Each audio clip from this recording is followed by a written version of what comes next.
All right, welcome today to Virtual Fellow Forum. It's great to see so many of you here today. It looks like we have a pretty good turnout today. My name's Andrew, and I'll be guiding you through today's forum, joined by our special guest and featured presenter, who you'll learn a little bit more about in just a moment. Before we get started, here's a bit about today's agenda.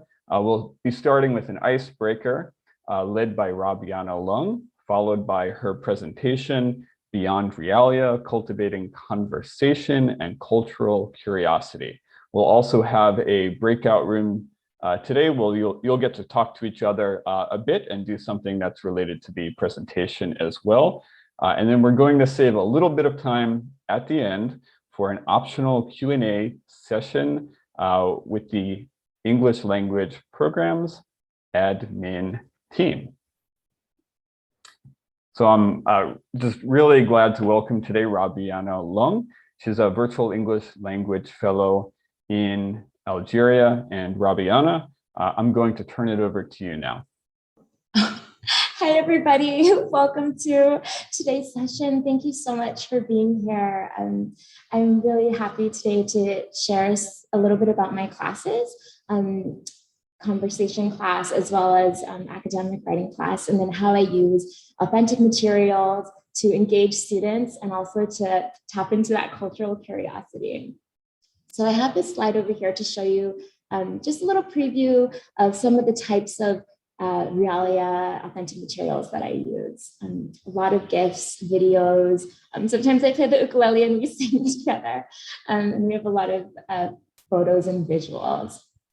So as a virtual English language fellow for Algeria, I have two primary assignments. One of them is Conversation Club, which is about an hour long. It can range from 10 to 60 students. Once it was 100 students because it's open to the public. And the US Embassy of Algeria does a great job engaging the public, and people are really enthusiastic about learning English. I have three classes that range from intermediate to advanced level, and I have students as young as 7 years old up into their 50s, but on average, about 20 to 30-year-old students are there.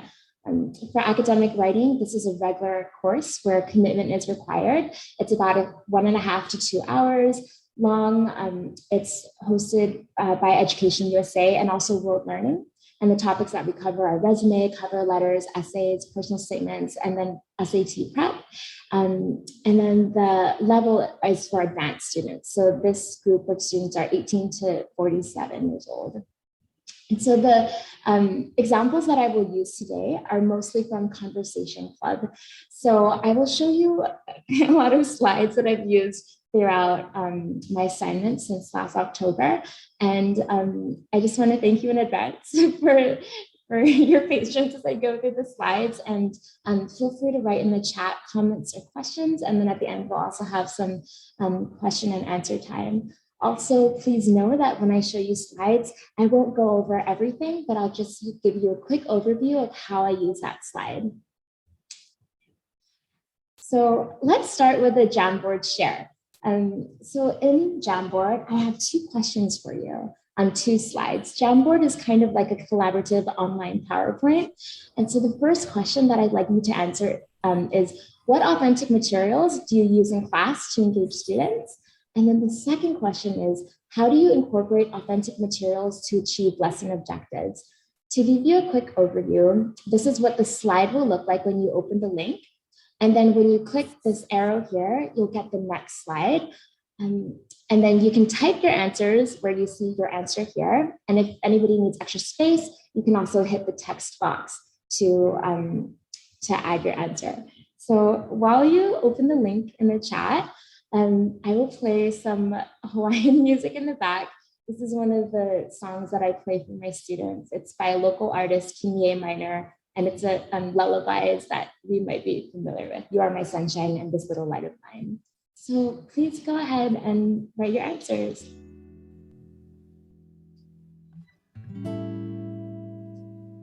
You are my sunshine, my only sunshine. You make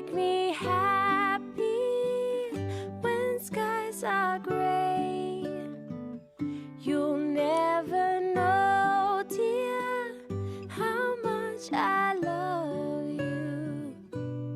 Please don't take my sunshine away. All right, everyone.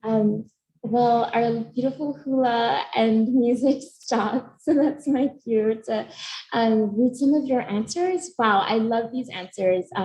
Songs, poems, film clips, websites like Airbnb, Yelp, artwork, street art, that's awesome. TikTok, Giphy, pictures, yes.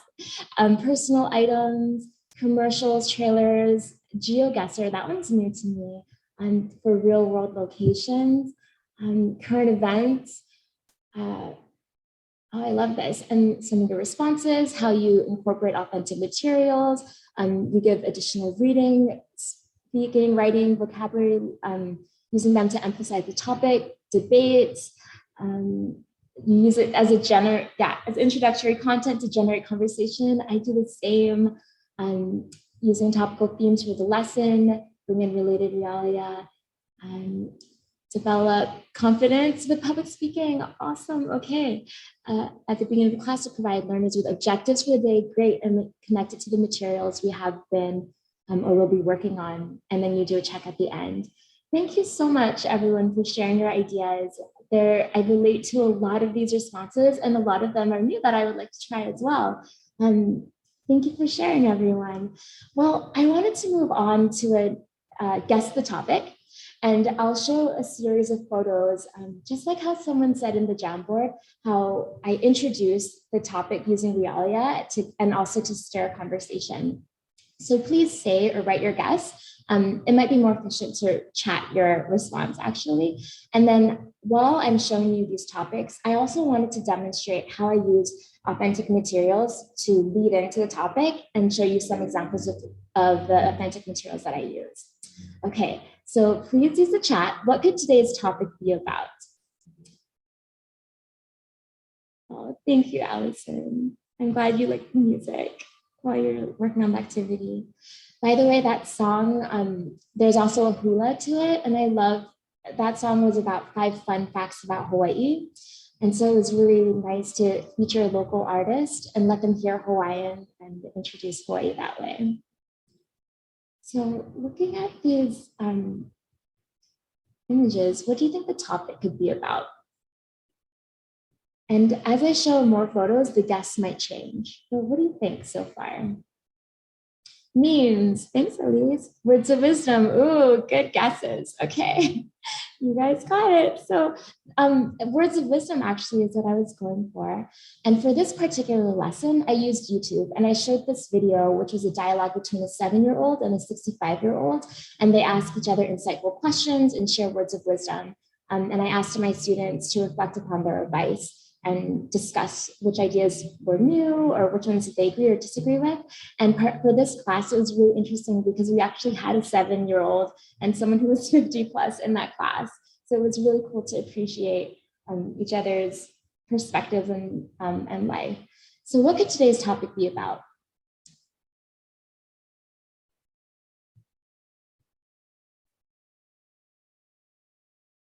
How to push forward through trials, games, very nice. I might pick on Kyle, because this Kyle, thank you, reality shows. Kyle was my inspiration for this topic. So this is all about reality TV. So that was my lead-in for the question of what reality TV shows do you know about or watch? What are the popular shows in Algeria? Okay, what could today's topic be about? This one was new for my students. So for this one, I gave them an additional slide and I asked them, what do you see and think is happening? Flash mob, thank you, Monique, you got it. Exercise, that's a good one too. Yeah, so flash mobs was new to them. And so that was also a nice introduction to saying, have you ever seen or joined a flash mob before? And I actually showed them a flash mob of one in the train station in Germany, and then another.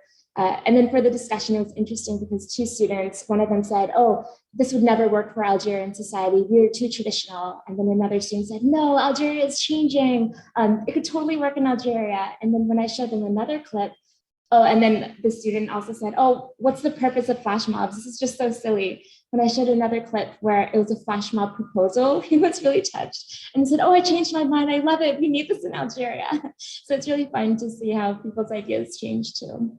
In Conversation Club, I have 6 general objectives. So one is learn new English words and or phrases, examine a cultural curiosity, contemplate your own culture, discuss your thoughts on the topic, and creatively collaborate with your classmates. Also broaden your worldview and heart. So we do go over the different 4 skills, but sometimes it's more focused on reading, sometimes more listening, depending on the topic. I always begin class with class guidelines, and I really want students to challenge themselves, respect each other, come with an open mind and heart, and then also chat either verbally or in the chat, depending on their comfort level. And so our Conversation Club format is in the main room, we explore the topic. Then we have breakout rooms where we discuss questions. Or in the main room, we come back and then we share our ideas and what we talked about. I also assess students during the main room and the breakout rooms, and then also the main room by having guess the topic ideas like we saw, vocabulary match, comprehension check questions, pop quiz, discussion, mission possibles, you'll see that later, and then exit tickets. So let me give you an example of the first objective, learning new English words and phrases. So for the guess the topic, students right away, they got it. Oh, it's about Halloween. And I said, yes. More specifically, English expressions using Halloween costumes. And then I had some Realia there and told them about Halloween in Hawaii.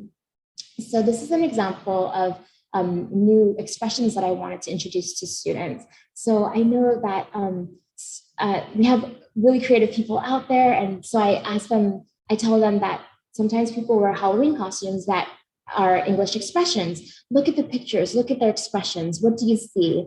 So by prompting them with some questions, they eventually kind of guess the response. So queen bee, and then I give them, I tell them what that means. And I ask them, are there examples that you know? For example, Beyonce, Michelle Obama, they're really social influencers.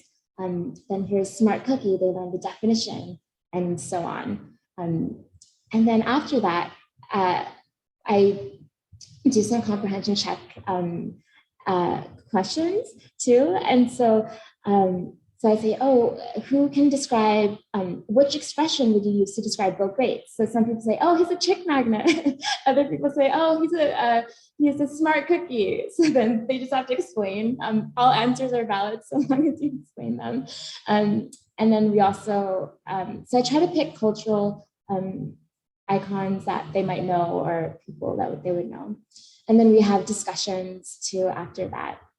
And I always provide more discussion questions than we have time for because I want people to go at their pace or to choose the questions that they want to initiate the conversation so they know that they can not even use these questions. They can just go with however the conversation goes. It's just a guide.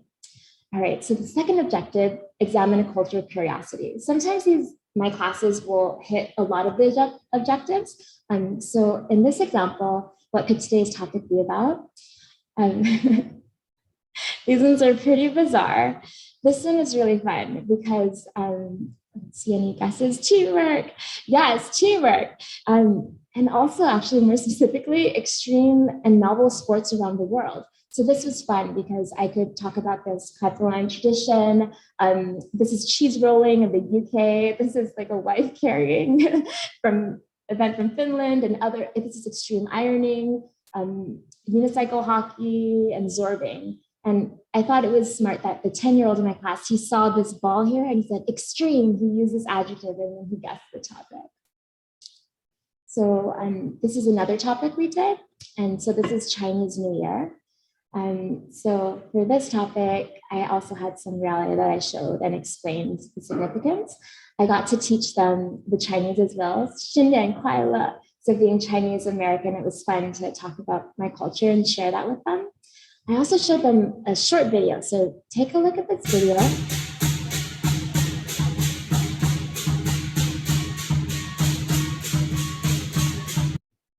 So this is my sister and I had asked them before I showed it, what did we feed the lion? Look at our hand. And why are the loud firecrackers, drums, and cymbals? And then that was a springboard into, oh, it's to scare away the evil spirits. And we gave money, lots of good luck symbolism there. I showed them a video of Panda Express, which explains this food symbolism in Chinese culture. So as a comprehension check, I asked them after, what do these foods symbolize? The two pictures on the left were covered in the video, so spring rolls as well, and then prompting them, well, if this is wealth because it looks like gold bars, what do you think dumplings could symbolize? Take a guess.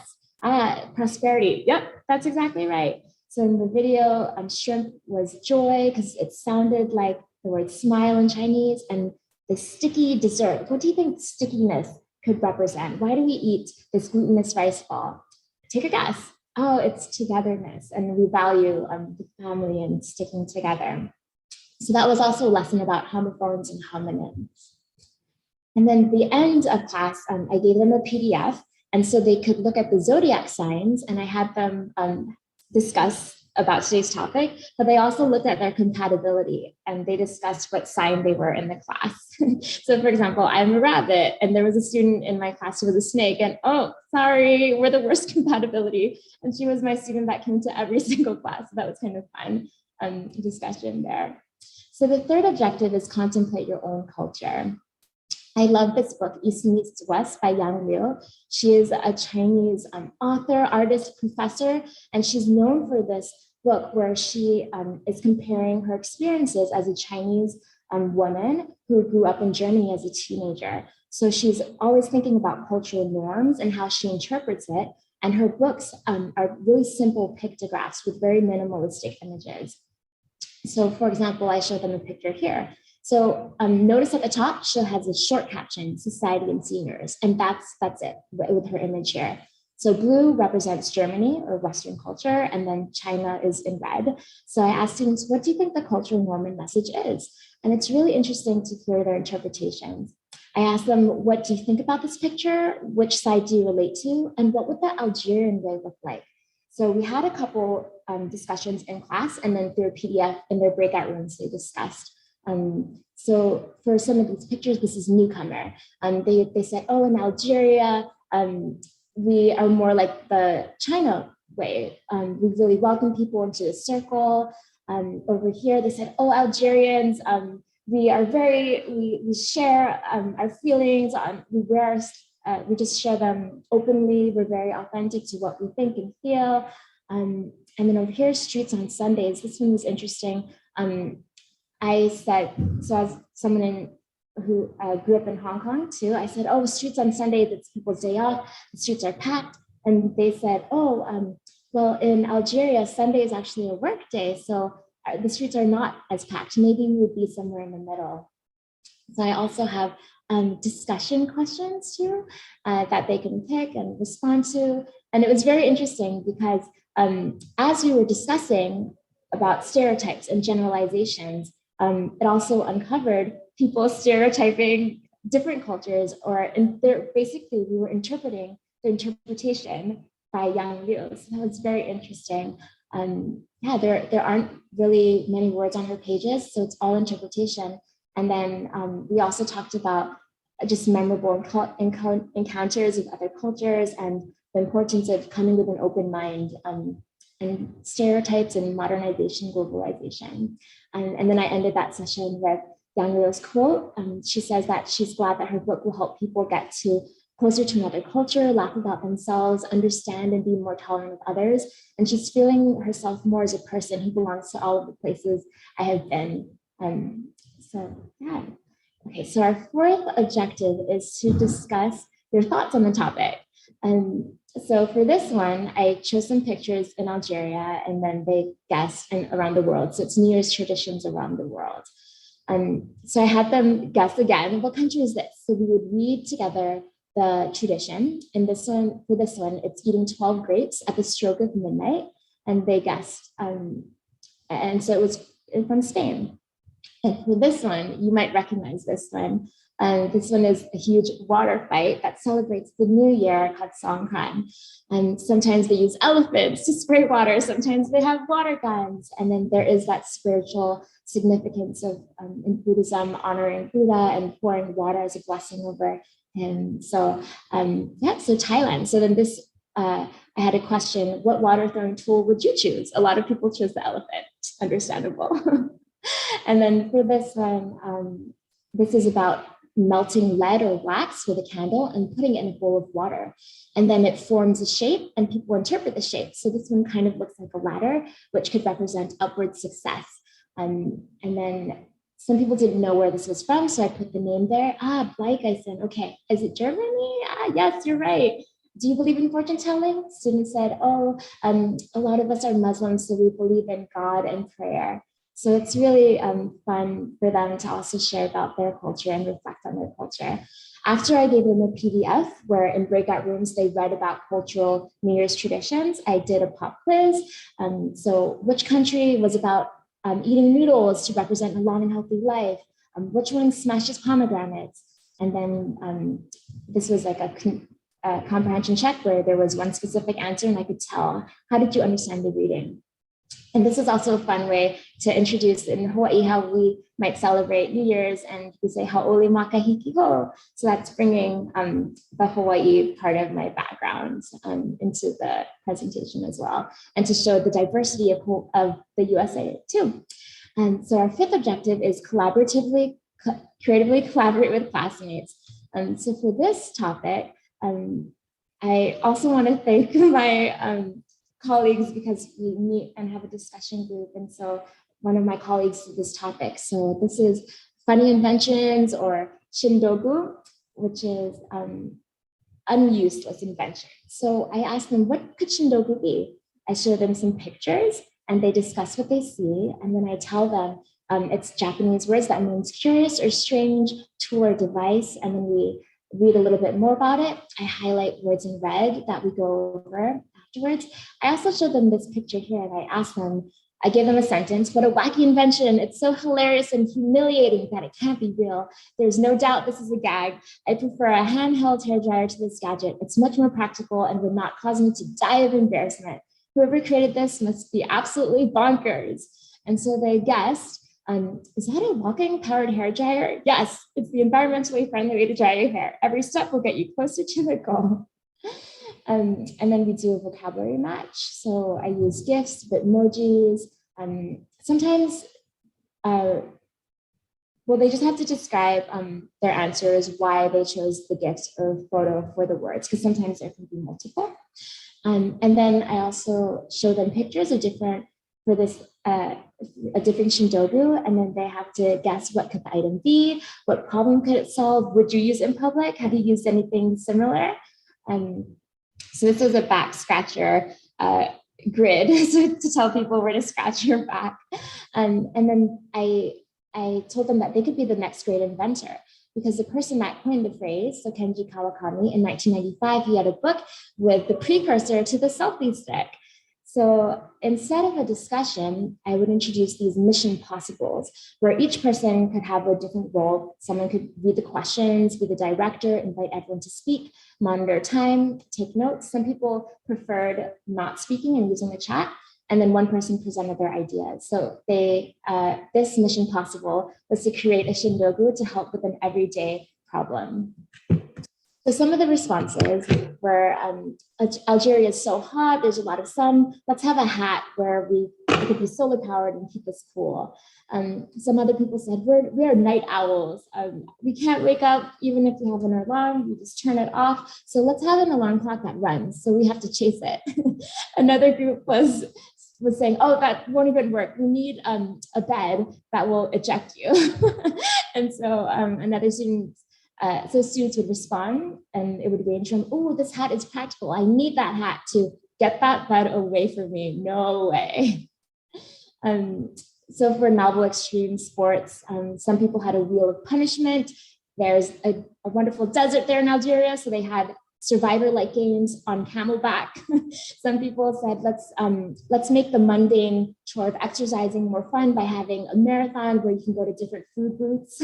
And so we thought, ooh, is running and eating a good combination? But it was really interesting to hear their perspectives. And then finally, the conversation club objective 6 is to broaden your worldview and heart. So this topic was about Valentine's Day, but also English puns and how we celebrate in the USA. So I introduced a lot of those cute cards and I asked them, what is a pun? And so by giving them examples, they could eventually guess what a pun meant and identify the double meaning. So we were meant to be together as a mint leaf and meant supposed to be together. Then I showed them some candy grounds and what puns could you find there, like uru, you're like with a ruler, and how kids we give Valentine's Day grounds to each other. I also introduced singing grounds, and because there are so many different levels of students and different ages, visuals are very helpful, so I can scaffold and grade the task.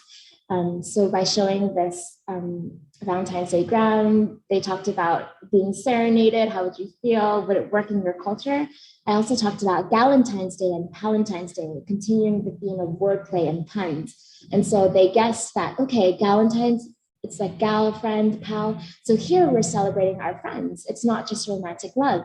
And finally, who is another VIP that we should celebrate? And so they guessed, yes, we should love ourselves too. So, and now I just wanted to share a little bit about academic writing. So even in academic writing, I introduced some authentic materials.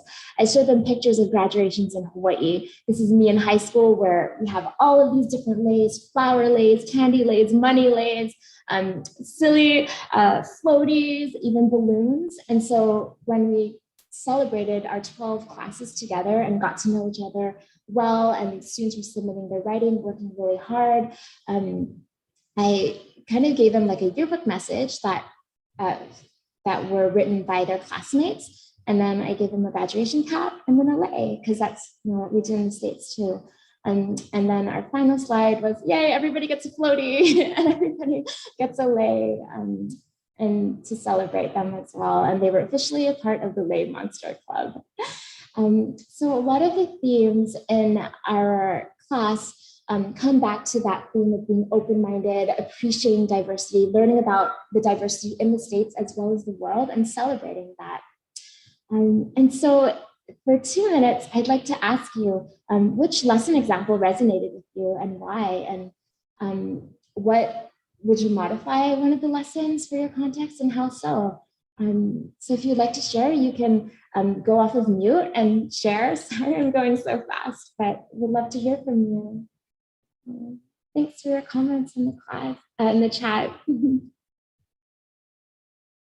Would someone like to share?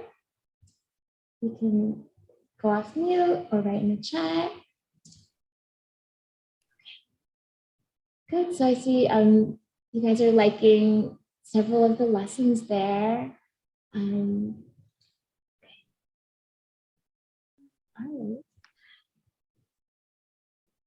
right. If someone would like to unmute and share, you can. Otherwise, you can go to the match. Thank you, Nicholas. Match the vocab to the gift. Okay. Yeah. Thank you. Some really good activities. Love how you incorporated the local Hawaiian culture into your classes. Yes, Yang Lu's discussion. Yes, her book is so fascinating. So the one I did was East meets West. She has man meets women. USA meets Europe. Very interesting. And we like how the students can reflect on their cultures and other cultures too. Thank you, Kate. Well, let's jump into the Mission Possible. So now, just how I introduce Mission Possibles to my students, I would like to invite you to join a breakout room and to create a lesson based on one of the objectives below. For a class of 10 students, and it's up to you really if you want a virtual setting or in-person setting, what authentic materials could you use to engage students and celebrate that objective? And then when we come back in 8 minutes to the main room, I would like people to briefly share your idea. So again, thank you, Andrew. So Andrew put in the chat the 6 different objectives. So have a good discussion. Go team. I might visit your breakout room, but pretend I'm not there.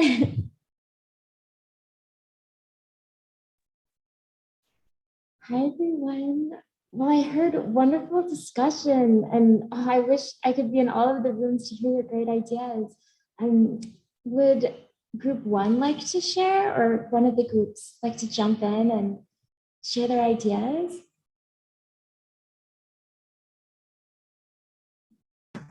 Okay, I'll lead. Yay! Thanks, In group Alan. one, we talked about recreation using pictures. Primarily, we talked about camping was the main activity that came up, and being able to talk about where, how, what are these people doing. It also allows to talk about culture, because depending on where you are, some people in some nations, a lot people may have general misconceptions about different types of camping, whether it's going doing a light camping trip for the afternoon or the evening, or an extended trip that could be a couple days. um, we also looked at how to relate it to personal relevance, where I think another person talked about students bringing in like photos from their past, and this or I'm sorry if I'm rambling a little bit or missing part of it, but where students would bring in photos or some memorabilia, and they would switch it around. So then the others would have to kind of guess who is this person, who's doing these things, blah blah blah, and then the actual person would reveal themselves, and that would allow for more discussion. I love that. Thank you so much, Alan, for sharing. That sounds really fun. I would love to be a student in your class. Could we have one more group share for maybe about a minute?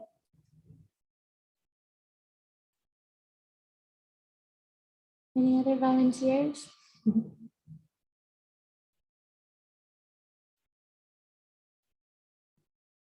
Okay. All right, I'm gonna say going once, going twice. Kyle, I see a green. Kyle, Yeah. go ahead. Okay, I can just share real quick. Thank you. Yeah, so my idea that I've used in class is to kind of go off of what Robbie was mentioning with reality TV shows. I've done something where I've chosen like 10 of the common reality shows in America, like, Fear Factor or Survivor or Wife Swap or Boss, Undercover Boss, like those sorts of things. I've shown trailers, like 2-minute trailers, just to get them used to the genre. And then as the collaborative part at the end, I've assigned them like 1 or 2 shows. They have to choose one of them to adapt for their local context.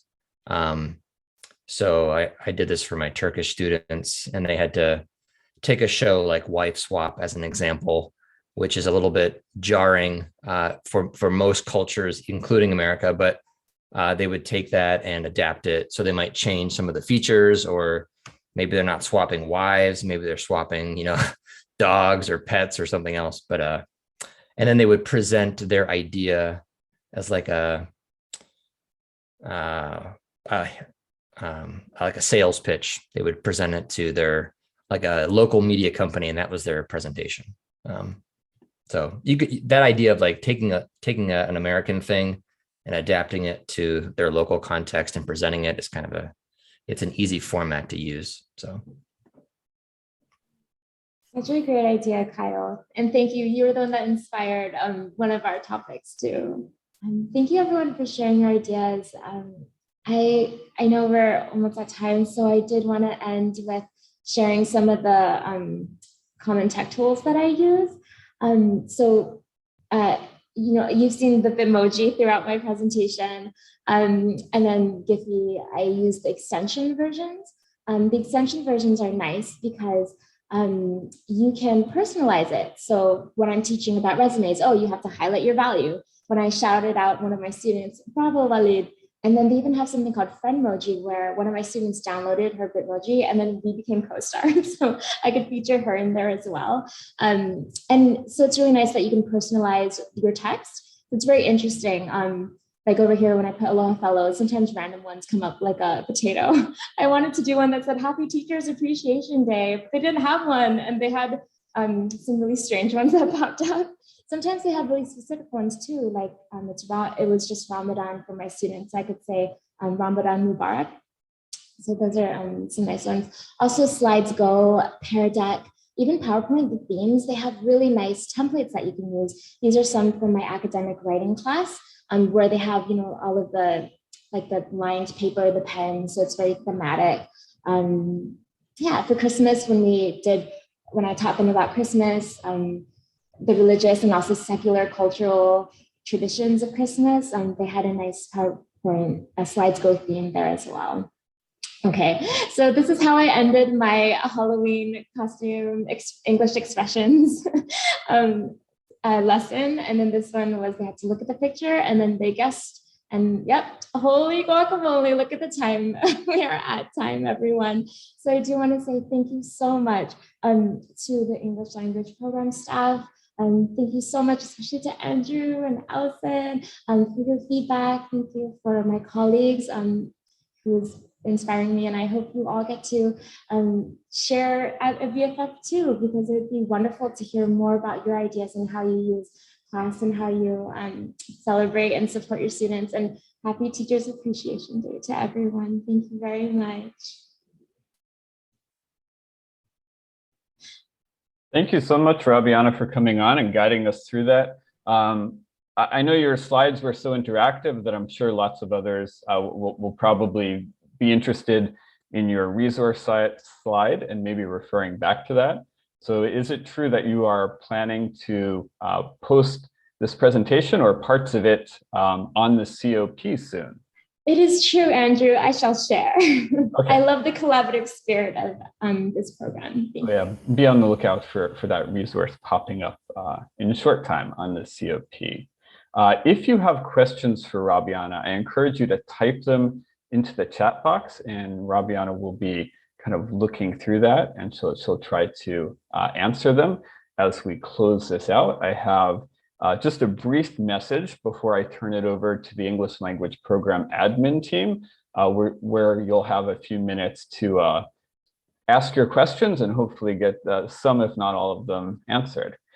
So we encourage you to join us online later this month, May 25, as part of the Diversity, Equity, and Inclusion series, Strategic Interaction, Exploring Classroom Scenarios with Tony McLaughlin, who is a specialist. That's coming up later this month, May 25, and it will also be announced in short time on the COP as well.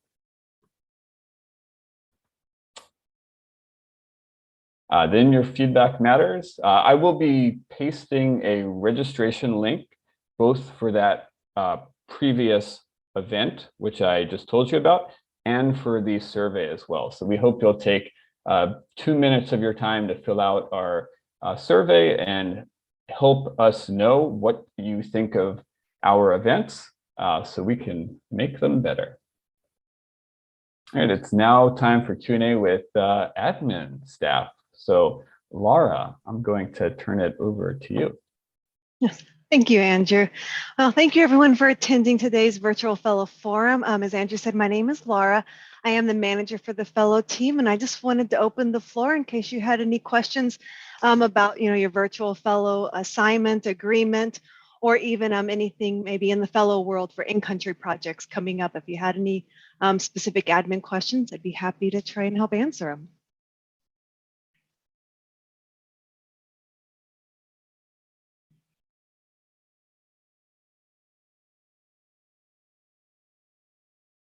Okay, I'll give you another second, but if you don't, if you think of a question after today, you can always email your coordinator, Rachel, Lauren, even Rachel, Randy, and Eric. They're all very happy to help you should you have any questions. And if they can't help you, they'll always pass your question on to the appropriate person, Or if it's not about a current agreement, but something maybe in the future, you can also email elf@georgetown.edu and we can help you from there as well.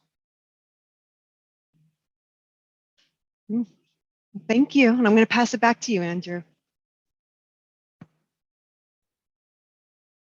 All right, thanks, Laura. And I'm glad that was a simple Q&A for you today. By the way, are you still, or are we still accepting applications for the fellow program? Oh, yes, we are. We're still accepting applications for the 22-23 in-country fellow cycle. We are currently matching projects now. We have about 70% of our regular cycle projects filled. So those are the ones that are going to start in August and September, maybe even October. We're going to start matching the off-cycle projects. So those starting in January and February within the coming month. And we'll have about 20 or so of those projects that we're looking to fill. So we're almost filled, but we do have projects still available. So if you're interested, there's still time to submit an application. Yeah, thanks. I'd like to thank all of you again, once again, for coming. Hope you enjoyed today's Virtual Fellow Forum. Please check your email in the next day or so. I'll be sending the link to the survey as well. And the recording for this event will be posted in several days going forward on the COP as well. So thanks for so much, and I hope you have a great day.